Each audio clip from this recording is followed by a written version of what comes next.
আজ সকাল সকাল ছোট বোনের জন্য ডাবের পুডিং বানিয়েছি।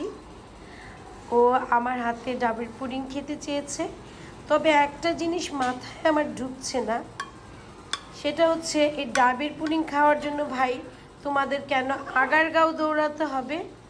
তোমরা কি এত ইজি পুডিংটা কি বাসায় বানাতে পারো না? তাহলে তোমরা কিসের কী হলা ভাই? এই যে দেখো আমার পুডিংটা কত সুন্দর হয়েছে। এই যে আমি পুডিংটা কাটছি, এখন স্লাইস করছি। আমার বোনটা খেতে চেয়েছেন, আমি বানাবো না? আমি কিন্তু এমনিতেই অলস রাঁধুনি।